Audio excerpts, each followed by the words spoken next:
Hello guys, and welcome to our channel. Today I'll show you how you can change the aspect ratio of your photos in the Samsung A04S.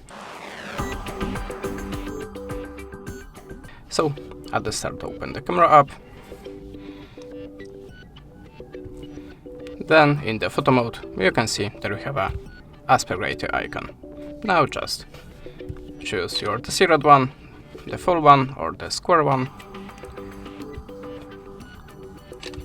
You will take a few photos.